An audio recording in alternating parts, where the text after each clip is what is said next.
sort of thought-provoking topic. So if anyone has got any questions, please interject and we can try to have a discussion on certain aspects. Now, the talk I'm going to be talking about, the first part of my presentation, is going to be based on a book I read, Science and Religion, when I was a teenager. And as you can imagine, in those days, getting books in English was quite a rare thing. There was a lot of material in Hindi and Gujarati, and this book was written by Muni Sri Chandrasekhar Vijayji.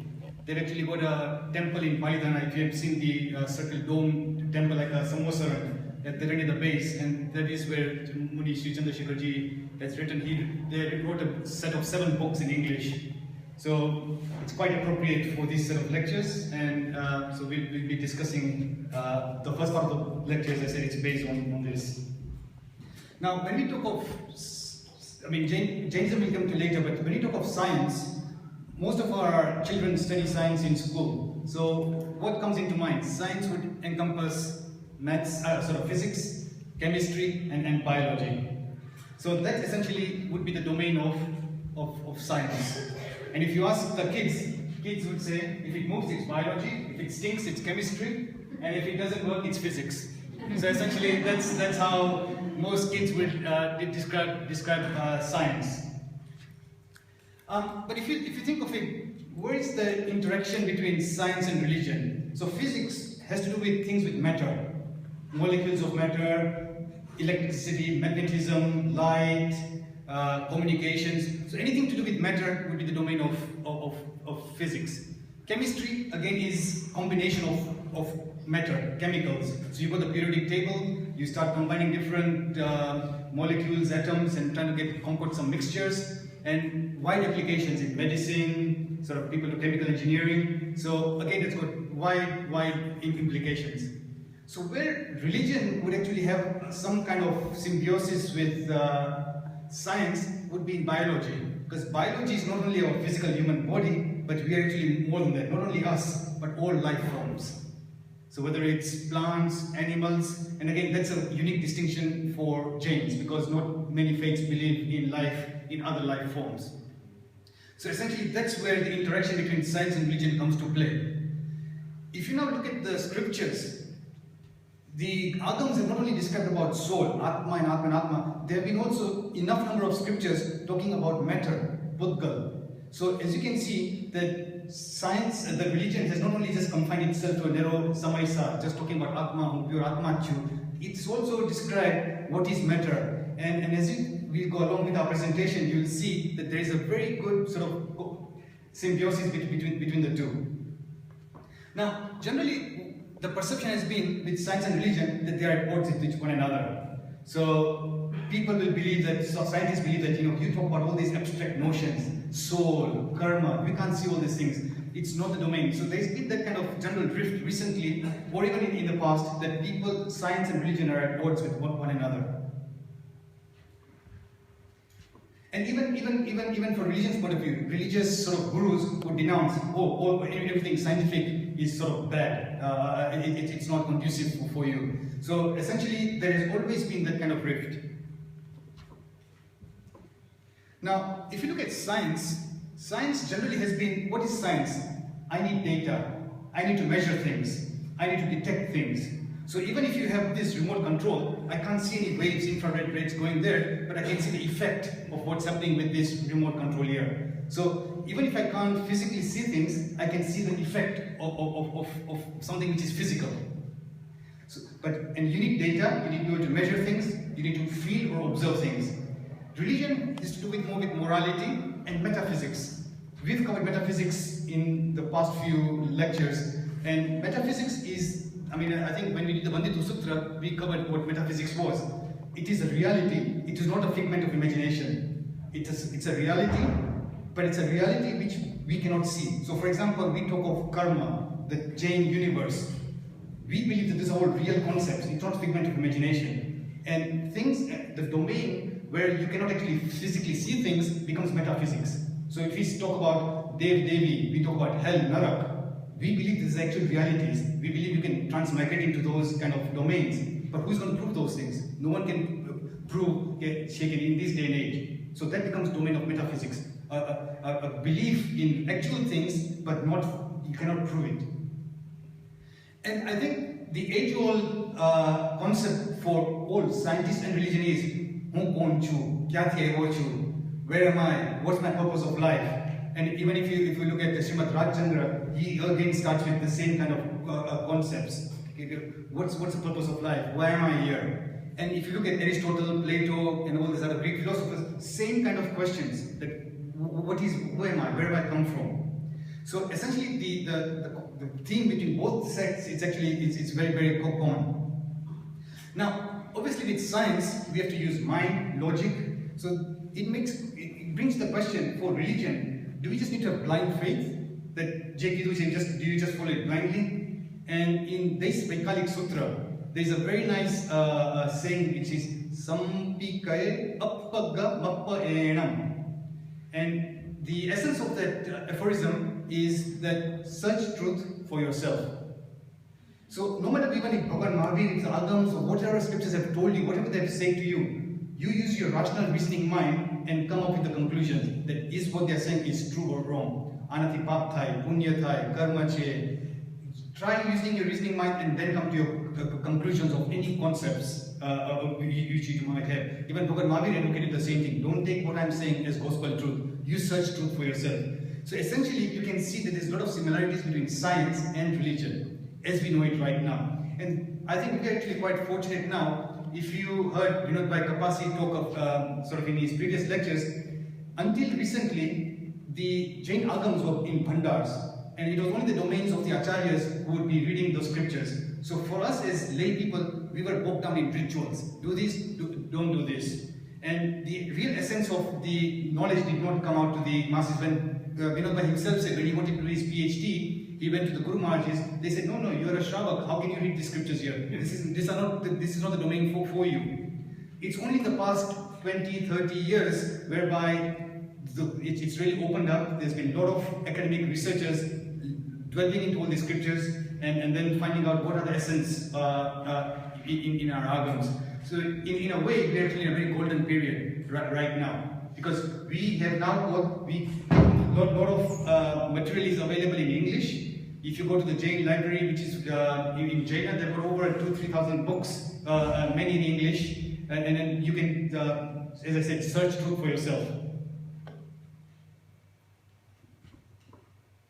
Now, one of the main things, what is something very complex? Why is science or why is religion very difficult to follow? I mean, as you can see, sometimes people say religion is very easy to do, but the concept which makes both in science and in religion is this concept of duality. And this is what makes things kind of a bit complex. So what is duality? So for example, if there is light, if light was particles, it's very easy.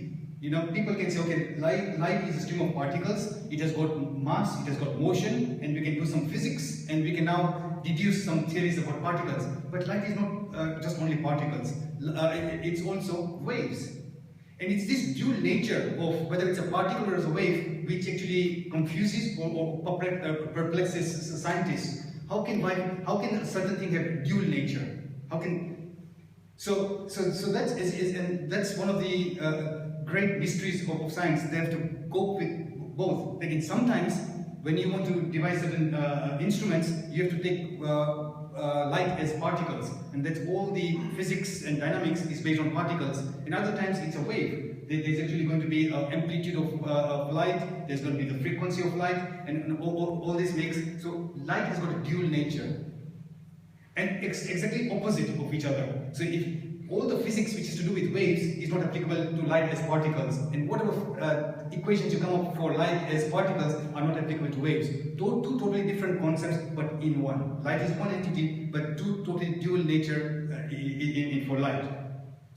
Again, Aristotle, Plato, Descartes, all these kind of people in the past, Greek philosophers, have coped with mind and matter. What is mind and matter? There is a duality there. Mind and body. My body does not sometimes behave what my mind says. Sometimes my mind does the opposite of my body says. There's always a kind of dual concept. Brain is something physical, mind is something non-physical. So what is mind? There's always a kind of dual nature. Again, there's another duality which is known as the subject and the object. So for example, if I say this is a table here, so I can see it's a reality, it's not a figment of imagination. But if I close my eyes, then I can say I can't see any table. So does this mean that the table is only existing because I can see it? If I close my eyes and I can't see table, then this reality is not existing. So in the past, people sometimes used to come up with certain concepts saying, whatever is reality is something which I can see. If I close my eyes, if I can't see it, it's just not there. And then there's been a lot of debates on that concept, and people say that cannot be true. If I'm put away from here, if I go home, this table is still going to exist. So a lot of the Jain thinkers have disputed that kind of theory, that you cannot say. So for example, a lot of the Hindus say Brahma is the only reality, Brahma. Everything else is Maya, illusion. Brahma is the only thing which is constant in life. Everything else changes. So therefore the Hindus have got this vast concept of Brahma being the only ultimate reality. Everything else is illusion, Maya, something which is non-real. As a table chain, maybe after 2-3 years, this table is going to disintegrate, it's going to disappear. But Brahma is only reality. Everything else is going to change. But what Jain says is we do believe in that, but we cannot deny the reality. This is a podium, and it is a podium. When it disintegrates in the future, it's fine. So it's a duality, Jainism combines into one. Even let's look at politics, legislative and executive. You've got the Prime Minister and you've got the President. The President of India has got very little powers. Two people, two sort of heads of state, but again sort of a duality. That someone has got power, another person doesn't have power. Queen is just a figurehead. I mean, another sort of Prime Minister is the one who is actually leading it. So again, it's kind of a duality here. If you look at the Chinese, yin yang, male and female, light and darkness. Now it's very interesting to think about this concept here. When you talk of male or female, light or darkness, we are not talking of two separate entities. Can you actually have lightness and darkness at the same time? In this very instant, can you have male and female at the same time? Can you have motion and stillness at the same time? So for example, here I am, I'm sleeping. I'm totally still, but yet there is motion within me, my heart is beating.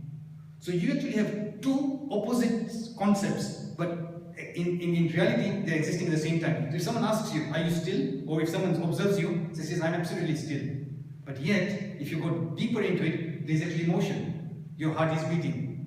Life and death. Am I alive or am I dead? Well, because I'm speaking, I am alive. But at the same time, there are dead cells within my body.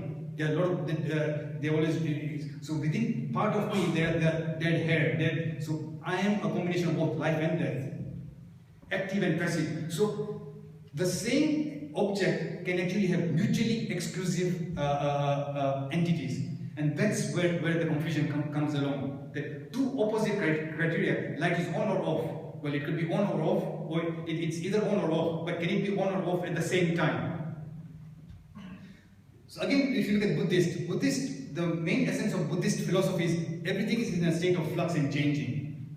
What they say is, you observe all around that if I look at myself, I was a young boy, now I'm this, and I'm going to grow old. So I'm not constant, I'm changing. You look at the weather, look at day and night. So Buddhists are very strong advocates of everything is in a state of flux and changing. There is nothing constant, nothing is still, matter or life.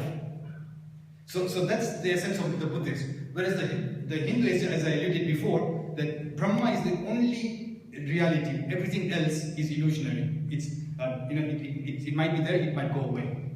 So they always believe in this Brahma as a concept. And what do Jains do? They combine the duality into one. So what is the duality in Jain? Jeev and Ajeev. It's a duality. I am both a Jeev and a Jeev. The Jeev is the consciousness within me, my soul, and I've still got my body, which is a Jeev. So me as an entity, one object, I'm a combination of two mutually exclusive entities. Jeev and a Jeev are totally opposite. Jeev has got consciousness, a Jeev does not have consciousness. So two exactly opposite. So all the properties of soul are not existing in matter, and all the properties of matter are not existing in Jeev. So two exactly opposite entities, but combined in one. Even if you look at the concept of karma, bhav karma and dravya karma. What Jains say, dravya karma means Jains are one of the few, in fact, one of the only religion which says karma is actually a particle of matter. It's matter, and the soul with its actions attracts the particles of matter. You cannot see that the particles of matter. But it is actually matter. So that actually is dravya. Dravya means object. But bhav is something to do with the soul, which you cannot see. So for example, it's like a chicken and egg solution. My soul, I'm getting angry, I'm getting jealous. These are distortions of my soul. That's the bhav I'm getting. And because of that bhav, I'm attracting the physical particles. આપણે દેરાસરમાં જાય તો ઘણી વાંચો કે આપણે ચાલો ફૂલ પૂજા કરે, let's do આપણે ધૂપ પૂજા કરી. That's all dravya, objects. And then at the same time, after we have done the dravya, then we do the bhav. આપણે ચેતિમદન કર્યું. You are now praying કે હે ભગવાન મને તમારા બધા ક્વોલિટીઝ જોઈએ છે. So can you see that even when we go to the temple, it's a combination of dravya and bhav. Dravya means all the rituals we are doing here. It's all to do with objects. Pani thi apne bhagwan ne navadaiva, we have done the dhuk puja, we have done the aarti, we've sort of bhagwan ne full chadaiva. That's all dravya puja. But then on the other hand, it becomes a bhav puja. That's again a duality. So this is what makes difficulty in science and in religion both. We generally are attuned to only one concept, one. What we see is physical. So that's why, and in science also, that's been the complex part. So when Newton actually had his law of gravitation, Einstein came along and refuted the law of gravitation and said, no, there's a theory of relativity. So it is because of this duality, because what Newton did with the law of gravitation worked for things which did not have a huge mass. But when you had huge planets, and when you had Mercury and Saturn, and these huge objects had huge gravitational forces, the theory of Newton's actually broke down. And therefore you had to have Einstein come along and then have this theory of relativity. So again, as you can see, science was contained in a certain domain. It is not all encompassing. Now, let's look at science. Science has been there for ever since. So for example, you have the Stone Age, you have the Ice Age. So when you had people rubbing two stones together and they would have created fire. Those are scientists. So they have now said that for survival, we need to cook food, we need fire. Let's rub two stones. Someone must have experimented or deduced it and come up with this, that now we can create fire. They started creating tools that are for agriculture. It has evolved, but let's look at science as we know it now over the past 500 years, which is with the advent of electricity, and that's what we know as science in terms of practical, with the advent. So the really defining point is the discovery of electricity, and since then the scientific development has been very rapid. We know that science, as we know now, it's concerned with the manifestations of matter. That's all what science is right now focused on.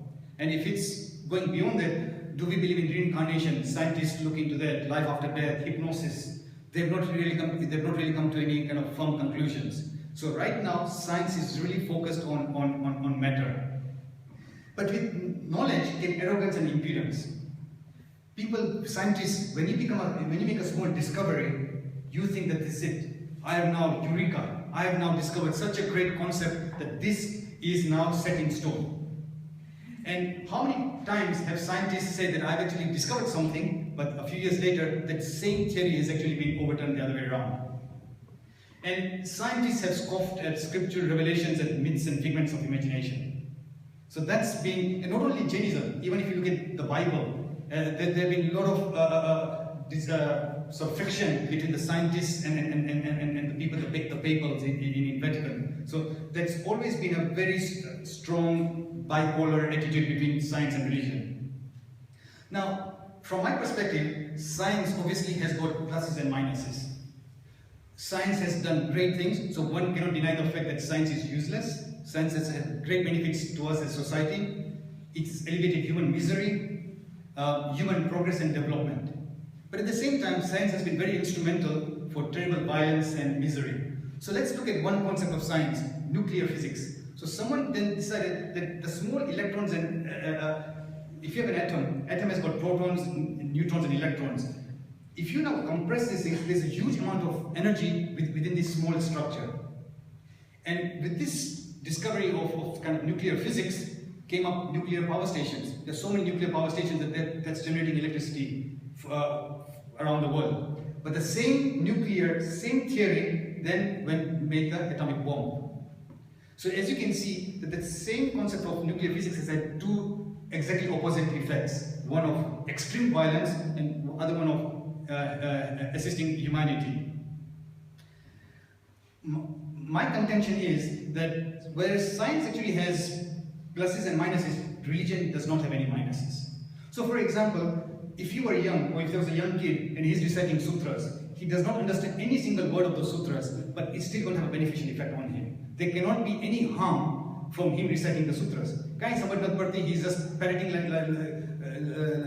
just parroting all the scriptures, but yet there is a beneficial effect on him. He's either going to be calm. So religion, no matter at what level you are in terms of your spiritual development, it always has got a beneficial effect. Religion and spirituality can never ever have an adverse effect. Never. Yes, people can do wrong things in the name of religion. That's separate. That's what humans can do to distort religion. In the name of religion, in the name of Allah, I'm going to be having violence. But that's not what religion proclaims. That's what people are doing.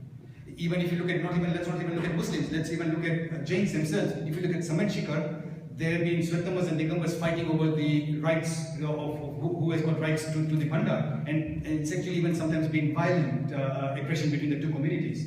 So these are people who can then distort the image of a faith, but religion can never ever sort of give you the concept of saying no to fight for your rights. So that's one difference between science and religion from my point of view. In religion, it's a win-win situation, no matter at what level you are. Whereas in science, it's kind of a win-lose situation. Before I move along, Chirag, you're laughing? I think it's a bit unfair to say that religion is win-win and science is win-lose. Because it's not science that necessarily creates it's there, and it's man that decides to make a ball. Okay. So, and the other thing, science has the grace to say that it's not perfect and it evolves. Whereas religion, there's a set of rules and there's no evolution. So with religion, for example, the shape of the universe. Yeah. 50 years ago we thought we lived in a big universe. We had a galaxy. Now we know we live in billions of galaxies. And 10 years time, goodness knows what else we'll know. Right now, there's so much stuff that's happening with subatomic particles. Right. So, there's so much stuff that's actually moving on. And that's progression, isn't it? Whereas religion tends to be quite steady. I think you have to separate out religion from the point of view that if you look at the scriptures talk of general concepts. And generally, scriptures have never talked about rituals. So if you're talking of religion in terms of rituals, then obviously those are distorted. It depends on, for example, Pratikaman karta hoy, ladies hai bola hai, ladies hai na bola hai. Which scripture would say something over in historical past, something could have happened and say generally scriptures have, the agams, to the best of my knowledge, have never gone into those kind of details. So when you talk of, and the reason why people talk in very high regard of religion is that the revelations in the scriptures are eternal. So whatever they say cannot change in the past, present or future. So whereas science, as you rightly say, is going to be evolving. So now we know it's super galaxies and then it's going to evolve further. So science will always come, they're always trying to find out this universal law, and no one is ever able to find out what is this one law which governs everything. Whereas so that's a big difference between, so you have to separate out religion from these rituals, what I and you do, and talk of the theory of karma, the Nav Tattva, the six Astikayas. So these are the kind of concepts which cover are timeless concepts, and they would be applicable no matter whether it's the fifth ara, the sixth ara, which ara. These are always applicable across all time, and I think that's a big difference between science and religion. And I think it's not fair to sort of disregard science or science to disregard religion. They both have their own space, and I think if you look at if you go to Google and the internet, a lot of the research now is trying to say, can we combine the two together? So for example, if I'm doing meditation and I'm talking about chakras, okay, I can activate my chakras. That's a very spiritual concept. Now you actually have people who have got medical knowledge and saying that this concept of chakras actually coincides with endocrine glands. Okay, when they say that I've got my chakra here and my chakra here, that there's a pituitary gland here, there's all these different glands here. So there's research going on saying that you have got science here and you've got religion here. Are they meeting together? And many things. I mean, as I go along my presentation, someone has actually done a research on genetics and karma. A whole 300-page thesis on genetics and karma.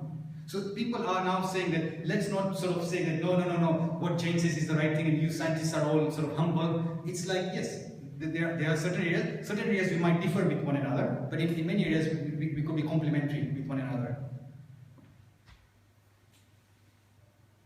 So, obviously, science, as I said, the pros and cons of science, a lot of benefits, medical, physical, communications, infrastructure, industrial, and I think that one of the greatest things and why religion has lagged behind in terms of the development is that scientists are flexible to change when it needs to change. That's one of the greatest things with scientists. They do not have sort of closed ideas. If someone comes and says, your theory is wrong, scientists will actually agree with you, and I think I need to now change my ideas and my notions. Whereas people with kind of religious ideas have been very fixated. And if it could be a wrong idea, then that's why religion has perhaps not progressed as much as it should have. The flip side of science is exploitive.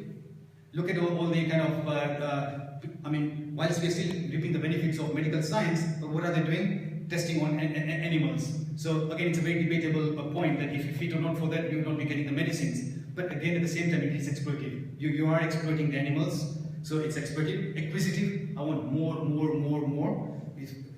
I go Apple, iPhone 5, 6, goes on, so I just need more and more. People are not serious. If I've got iPhone 5, why aren't you not just satisfied with 5? Why do I need to go 6, 7 and go on? I just want more and more. Destructive, it can lead to kind of destructive. So that's kind of the flip side of science.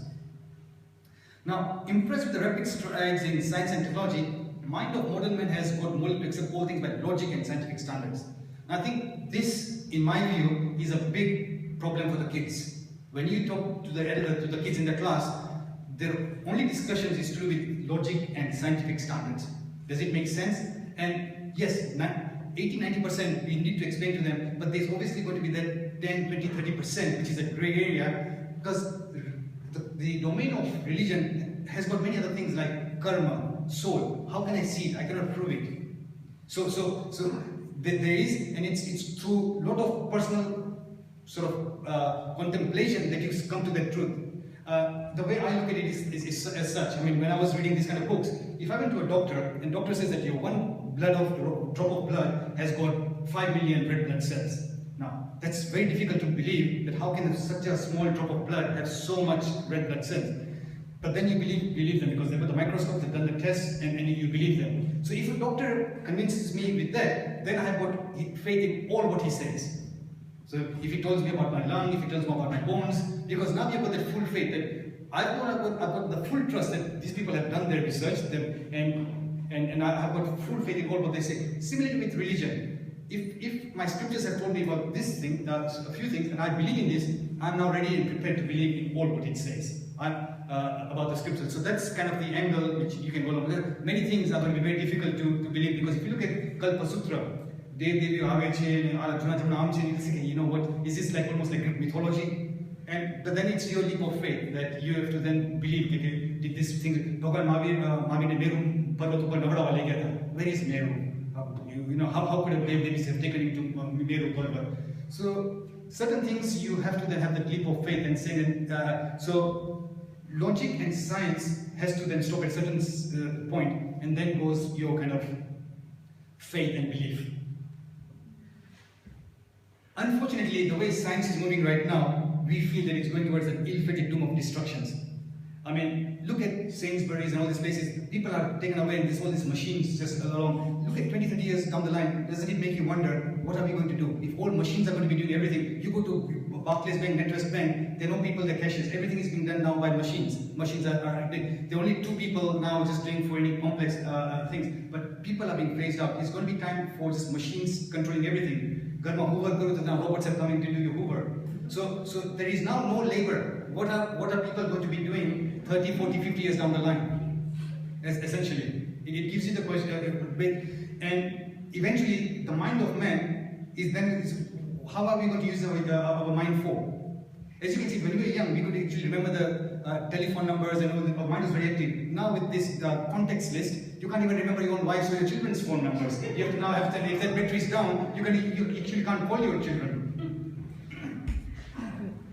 So essentially, the mind is going down. I mean, you would see like our parents or grandparents, they could do these complex calculations, 47 times 53, they'll just do it like this. Whereas we are now, so science is actually decapitating us. Deforestation, climate change. If you just read the BBC article today, Delhi is considered to be the most polluted city in the world right now. One of the news reporters said that I'm not going to be staying in Delhi because it's having adverse effect on my health, and he's moving away. Climate change, haves and have-nots, big problem. People are having, this is a big problem being discussed amongst all this G20, that people are having, why is this lot of unrest in the world?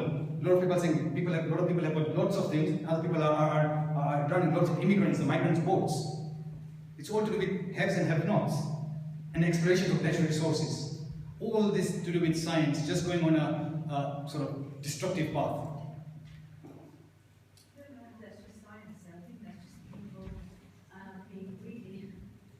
I mean, I think it leads to the next stage of growth. If you now look at any stock share price, the main key thing is that for any company, they need to have growth. So if you were to buy any, say, Apple's share price or anything, so the concept of science and development is, okay, with science, growth is very good. I mean, I'll come into, in fact, this is a slide of Moore's law. What Moore's law said is, Moore was actually working in Intel, and he said that if you had 1 square inch, the number of transistors which you can put on 1 square inch is doubling every year. So this, he did it in 1970s or 80s, and he has been proved right, that before in 1 square inch you could have put 20,000 transistors. Now you could have, I mean, if you look at that, it's quite an exponential growth. So today, you could be having 2 billion transistors in 1 square inch.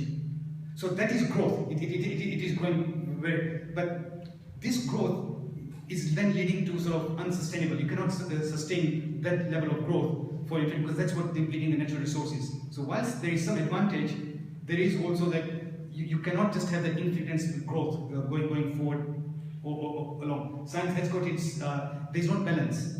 You just can't grow, and in that pursuit of growth, you are actually harming yourself.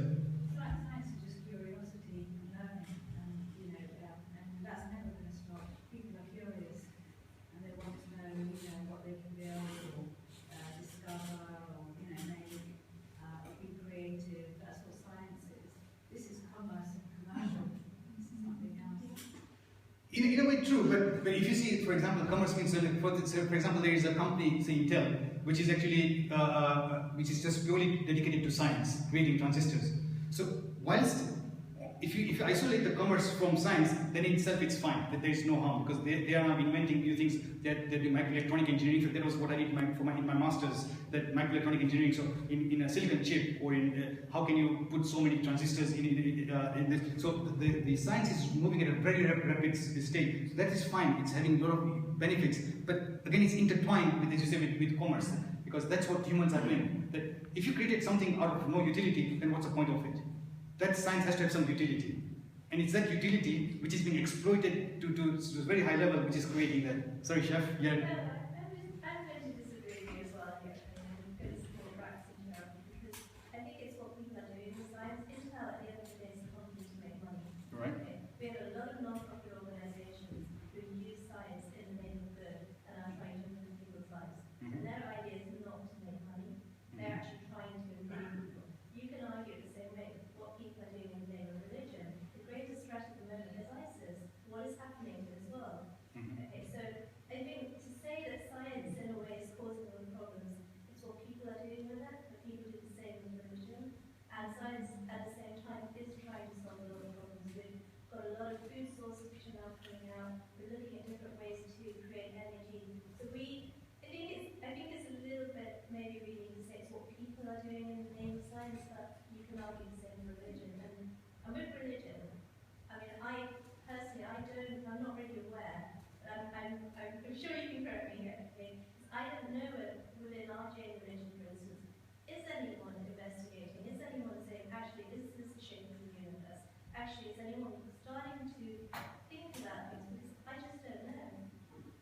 Okay. I tend to agree with you. I mean, obviously, I'm not here to sort of say, because obviously I'm part of the society and reaping all the benefits of what science is doing. But I think the point which I was trying to convey here is that this concept of what is not. Let me just walk through this. So, for example, if you look at a finance example, is like if you have £100 and you're getting a 5% interest on it. So in 1 year, you're going to get £105. Now, if you actually compound it semi-annually, so someone's going to give you interest every 6 months. So what's going to happen is that for £100, in 6 months it's going to become £2.5, so 102.5, and then you're going to get 5% on 102.5. So in that case, you've got 105.06.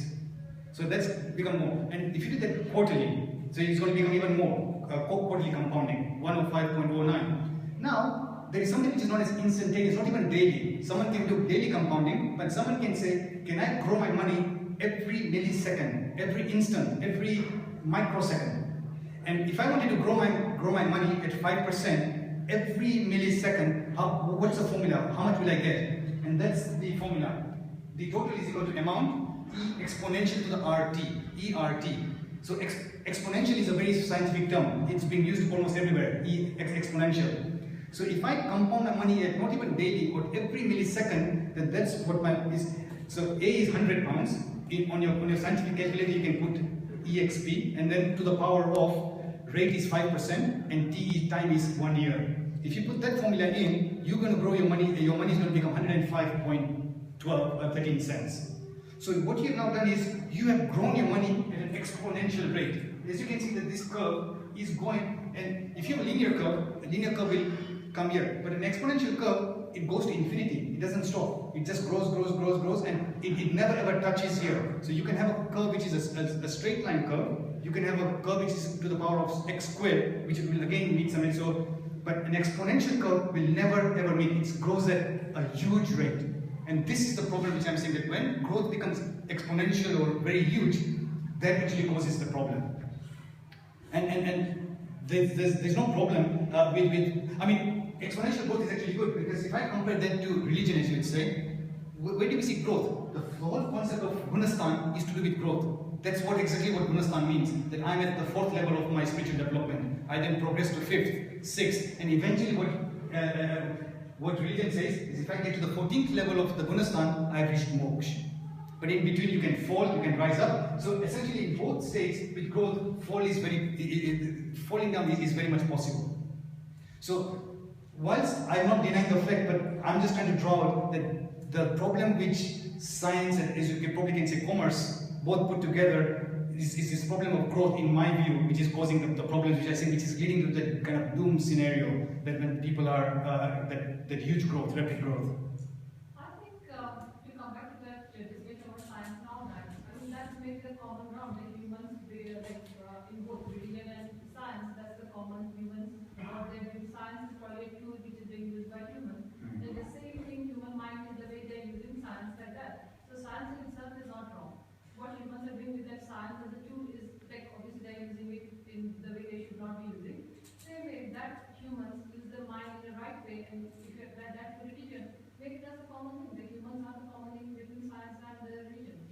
I think that has to be true, because if you look at the example of nuclear physics, that science in itself cannot be wrong, because that nuclear physics, you can create a nuclear power stations, but the same equations, the same concepts, you use that to create a nuclear bomb. So if you actually have, so science per se is matter. Science is matter. So when you read physics books, if you look at all these equations, science in its as a standalone entity, it's fine. There's no harm with science. But obviously, it's when the human interacts with science that is the problem. And it's obviously this human interaction with this growth, and I'll bring a few quotes from eminent scientists who actually even suggest the same thing, that pure science is fine, but it's a corrupt humans. So for example, if I was in the research and development team, I might come up with what's good for me. I need more funding to come from me. So I'm actually going to distort certain things. Even if it's not working, I just want to secure my career. I want to secure that I get some more research and funding. So people then now start having some devious minds.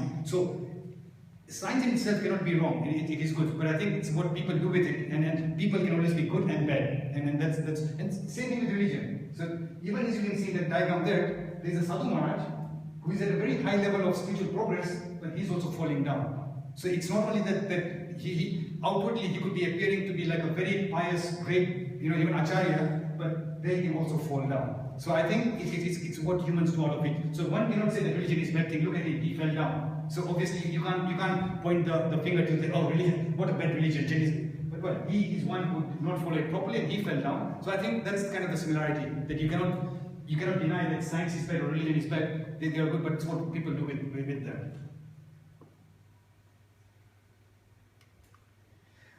Recently, you might have seen in news that, this is again very simplistic. Obviously, here I am biased towards religion, so obviously many of my quotations are going to be towards religion and then science, although I'm from a scientific background. Religion teaches simple living and high thinking. That's a kind of a very old anecdote. And science teaches high living and selfish thinking. Now, obviously, people will argue that science does not teach that. Science does not teach it, but it's a kind of a loose phrase. So recently, as you can see, on 31st of May, Banwarlal Doshi, who is worth $600 million. And this is not something out of any, if you read the Economic Times, the Telegraph, the articles are all around. He was a plastics king in Delhi, worth listed by Forbes of $600 million, who gave up and became a sadhu just a few days ago. So he's now become a sadhu. And one makes you wonder that with all this wealth here, $600 million, not 6 million, not 60 million, $600 million wealth. And he gave it all up to live a life of a sadhu. And in this day and age, just 31st of May, just less than a week ago. And here you have two brothers, billionaires, yet fighting over the same thing. So it's kind of thing that what I'm trying to portray across is that this person, Mr. Banwarlal Doshi, he must have grown his business. After a certain stage, if you look at Bill Gates, if you look at Warren Buffett, what are they doing now? In fact, just yesterday in BBC, they were saying that I forget his name, for the first person in education, Mr. Varkey or someone, he's donated his wealth to the Bill Gates Foundation. So people have grown, become billionaires, and after they reach that level, it says, well, you know what, I can't now become a trillionaire, otherwise I'll start buying USA and I'll start buying countries. So at a certain level, they are now saying that now we need to do some worthy causes. So then it becomes a point whereby science or materialism or whatever you call it reaches a plateau, and then there becomes a vacuum. What next? And as you can see, that this vacuum goes by that there is some spiritual, there's something more beyond this, beyond the wealth, beyond everything. So, as a broad statement, as in my view again, as I said, Tirthankars are incarnations of truth. Scientists are explorers of truth. Whatever truths which scientists portray might be overturned as time goes along.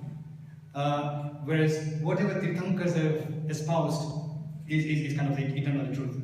And I think that's kind of the fundamental sort of idea that you are here to sort of get you convinced that there's a lot of merit, and we are so fortunate that there's so much material available for us to realize this truth, what the Tirthankars have espoused to us.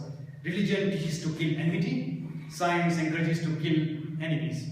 Obviously, you might dispute, science does not say that. It's a humans with distorted minds which encourages to kill enemies. Science is just a tool which enables you to kill enemies, but it's a kind of a general. Humans have reached space, but space within is hollow. People have depression. People have all these things. So you've gone across a huge amount of space. You've now went to the moon. Now you want to go to Mars.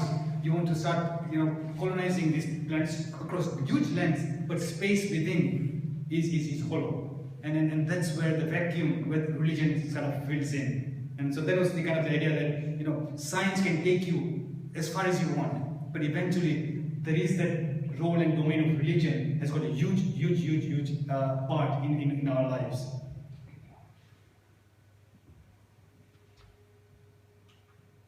Upanishads. Now, looking at science and again, this is from Wikipedia. If I just read in Hinduism and in particular Gnana Yoga, there is a concept of neti in Upanishads. And what does neti mean? It is not this, it is not that. So to search for God, what they use is actually negation. What is God? Is God water? No, it's not water. Is God fire? No, because if I pray to God as fire, Agni is fire, but then fire can also destroy. If I jump into fire, it will kill me. So no. Fire cannot be God. Is God air? Vayu? Because in Hindu mythology, there's been a lot of concepts of giving a lot of respect to the elements of nature. And sometimes to the extent of they're almost like God-like, these elements, earth, fire, air. And it's like, could it be air? Could air be God? And says, no, you can actually have whirlpools which will actually kill. So the concept of Upanishads, neti means, can you discover God not through positive things, but by it's not book, it's not this, it's not chair, God is not this, it's not this. And that's a whole concept of saying anati to suche. And let me search God through all these things, that it's not this, it's not this. I'm not God because I've got Rag, Dvesh, Krodh. So who is God? Where is God? So they've got a very strong concept of neti. Science has got a similar concept of trial and error method. Should it be this? No. There's some error here. It should be that. Actually, if you look at in finance, there is actually even in Excel, there is a goal seek. That I want to get to this goal here, and then how can I get to that goal? Is I'm going to put some variables here, and through trial and error, I'm going to get to this solution here. So even science believes in. So for example, Edison. When someone asks him, I think everyone knows that Edison is the one who created the light bulb. He failed many times before he created the light bulb. And what did he say? That I have not failed. I've just found 10,000 ways that won't work. So again, through lots of things, he tried this, it did not work. He tried this, it did not work. So through lots of this negation, so as you can see that if you open up your mind, scriptures and science or religion and philosophies are sometimes are quite common. That whatever concepts have been put into Upanishads are quite sort of relevant. Obviously, Upanishads do not talk about can I discover the light bulb, but the concepts are very similar.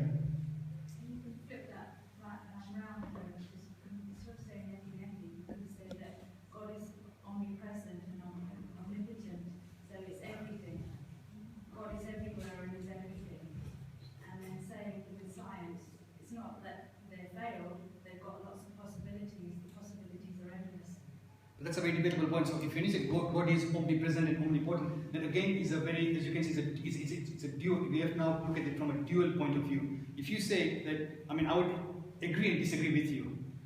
When I believe by God, I say God is only in Sichila, according to the Jain point of view. That's what I actually believe in God. But if looking at your statement that God is omnipresent, God is everywhere, I then also, if you look at the dual nature, that you've got a soul and I've got a soul. The plants have got a soul, and that soul has got the potential to become the pure. So basically, essentially, there is God had in everyone. So in one way, you can dispute the fact that no, we are not all gods. God is not everywhere. God is not here. God is not in the plants. But in another way, it is there. So it's a debatable point. Like a lot of the other philosophies believe that God is omnipresent. God is everywhere, and that's one of the reasons. So when you say namaste, that whole concept of namaste. What does namaste mean? Nama aste. I am bowing down to the divinity within you. Aste means the soul. So from that point of view, yes, that's what namaste means, that every one of us has got soul. God is omnipresent. Even a drop of water has got life. And it's got the potential to become to Sichila. So you have to have the distinction. You cannot start believing, okay, I'm God, this is God, God is omnipresent, because God is not omnipresent here. You cannot say this has got no life. So omnipresent means everywhere. So God is not present in something which is Rajeev. So from that point of view, you cannot say that God is omnipresent. There is Jeev and there is Rajeev. Rajeev can never have consciousness, and that can never be God. It's matter. Yeah. Okay. Yeah. So that's fine.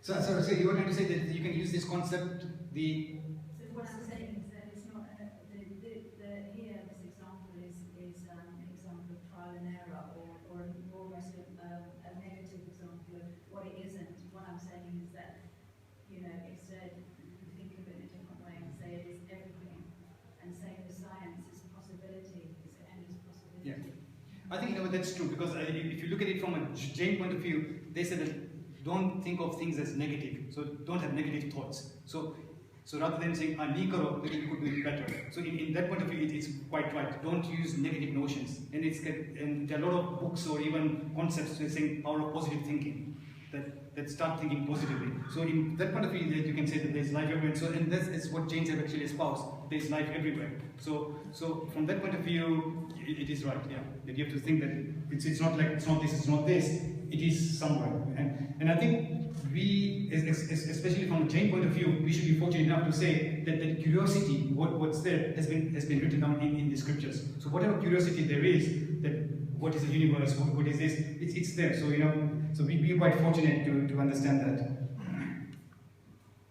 Now, one thing which I wanted to bring out here is that obviously, whilst we have the total faith in our scriptures, scientists, some of the theories have kept on evolving. So let's look at meteors.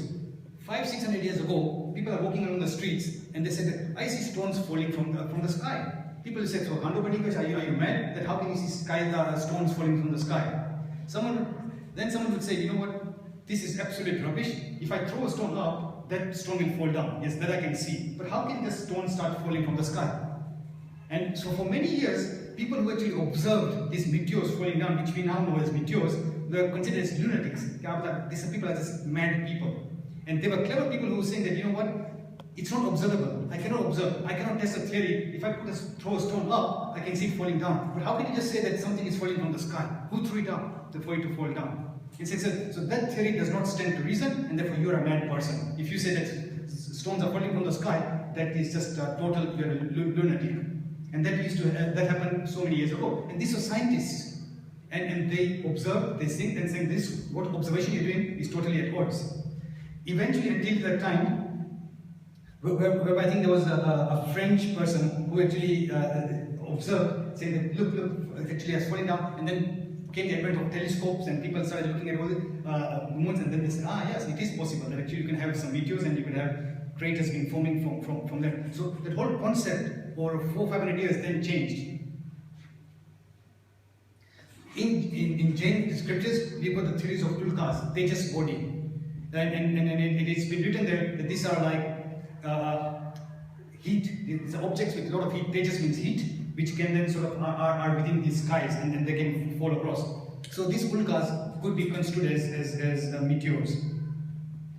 Theory of gravitation espoused by Newton versus Einstein's theory of relativity, which I mentioned before. So obviously Newton came up with this theory of gravitation, and that theory broke down with velocities approaching the speed of light. Now, so Newton came there, then people started discovering the electron. Now electron moves very fast, almost approaching towards the speed of light. So whatever theories which Newton had got, F is equal to ma, and all this, the equations for which Newton had come up, they all broke down for electrons because they were moving at the speed of light. So that theory actually broke down. It also broke down for huge objects. So this theory, and then it was actually replaced by the theory of relativity by Einstein. So you can imagine that there's a very eminent scientist, his theory was not gospel truth. It actually was replaced. So obviously, as we know that Newton discovered this gravitation through an apple falling from the sky, and here we have Einstein who came up with this famous equation E is equal to mc squared. It can be actually said that he actually was a spiritualist, Einstein. Energy. There's some energy here. E is energy, which is something which you cannot see. I cannot see energy. E is equal to m is mass. Mass has to do with particles. And c squared, c is actually the speed of light. So if you actually take the speed of light, you square it. Square means 5 times 5 is 25, 3 times 3 is 9. You square the speed of light, you multiply it by mass, you will come up with energy. Energy is equal to mc squared. So mass can actually be transferred into energy, and energy can be sort of transferred into mass. So he had that. Are we done? Okay. So here is Einstein, who actually then came up with this kind of a unique theory of sort of energy, things which you cannot see. There's energy in terms of gravitational field. There's a magnetic force. These are all energies here. And with these energies, and he came up with this famous equation E is equal to mc squared.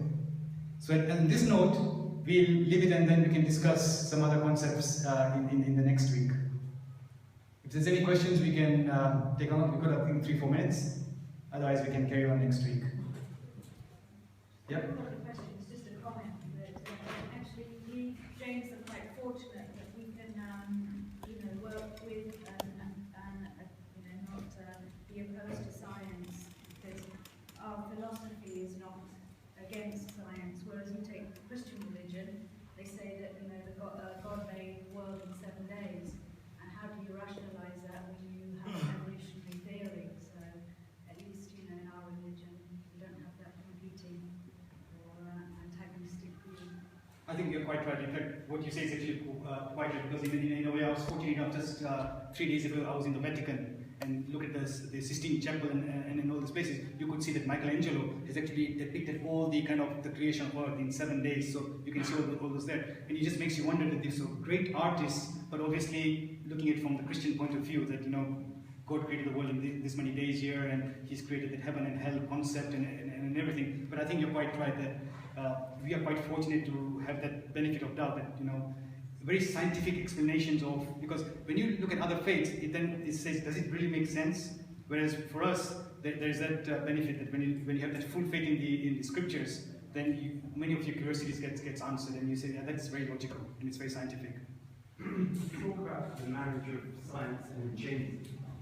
What about some of the other scriptures, the things that talk about the science, how long the third Corinthians used to live, how tall they were? That goes against science, doesn't it? And when they were around. Well, why would it go against science?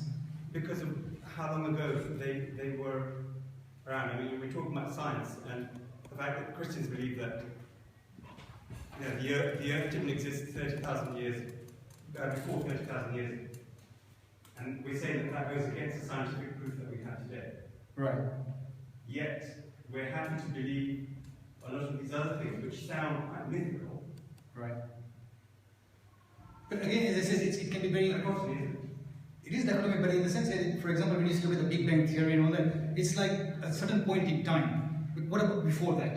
And when you look at our scriptures, you're talking about time periods which are way beyond. You're talking about Rushabdev's height being sort of probably at the height of a mountain. And so, why would you want to disbelieve these things? If it's written in our scriptures saying that science has not disproved it, science has not proved it either, because, I want to believe everything. I want to believe everything, but I don't want to say that I'm going on the way of discovery, so I don't want to say no to this or no to these.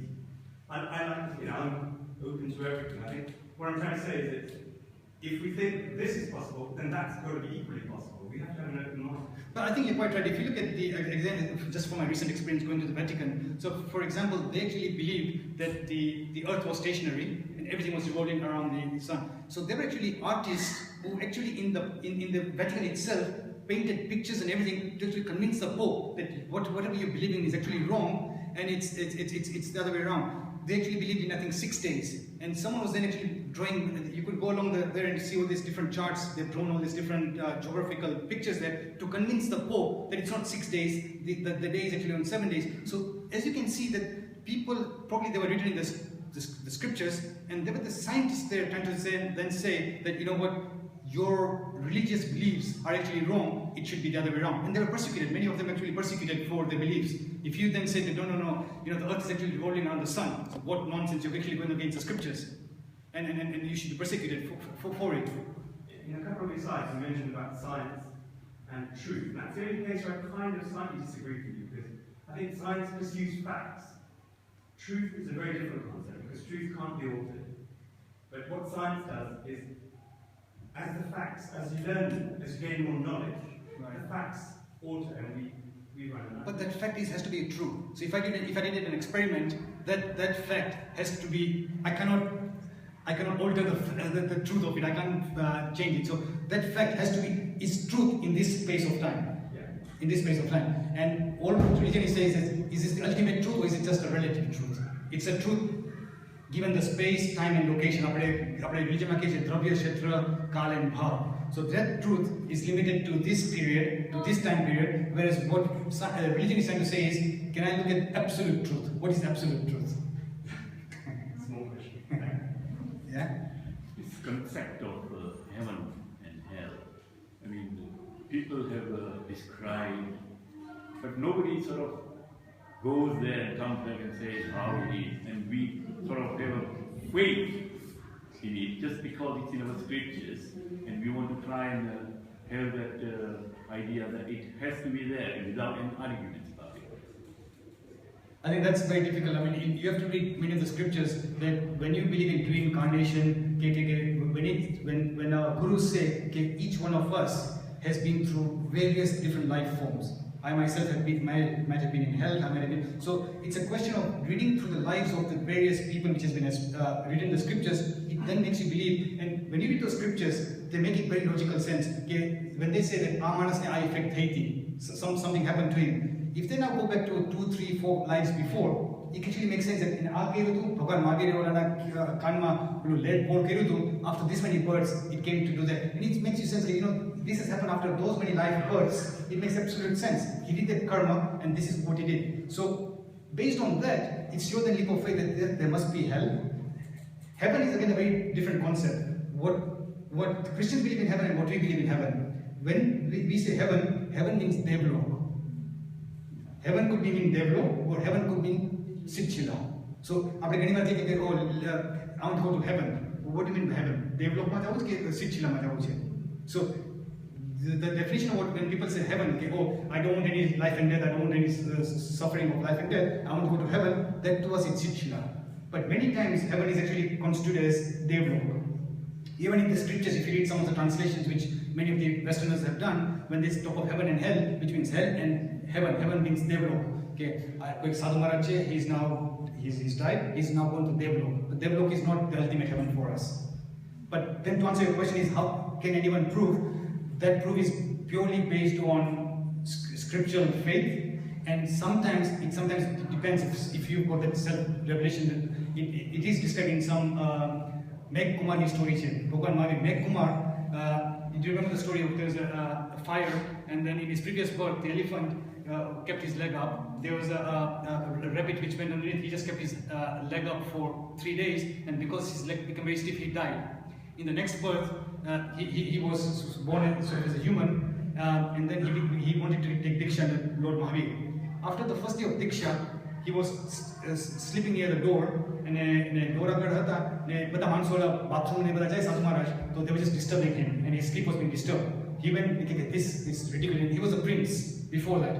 What is this? A day before I was like a prince, and now today, people are kicking me at night, and it's such discomfort, I cannot even sleep here. And the moral of the story was, he went next day to Bhagwan Mahavir and said, I can't cope with this. Bhagwan Mahavir said, think, what were you before? Search. And in that process, Bhagwan Mahavir led him to that kind of meditation and contemplation. He himself realized, yes, I was actually an elephant in my previous birth. I could tolerate that pain for 3 days. What I can't tolerate pain for just overnight? Can't I bear it? And then he says, yes, I now remember my previous birth. And I'll keep on staying as a sadhu. So some people do have that recollection of their previous births. Now, then again, science will not believe. It's a question of faith. But what I'm asking is about physical entities like heaven and hell, like earth. According to Jains believe that they are physical entities, so it's a metaphysics. That heaven and hell, according to us, is metaphysics. It's a reality. It's not a figment of imagination, and that's according to belief. So if someone you can't prove it, exact location mache, the very vivid description of hell. Hell mache, there is no sunlight. It's total darkness. There are 7 types of hell.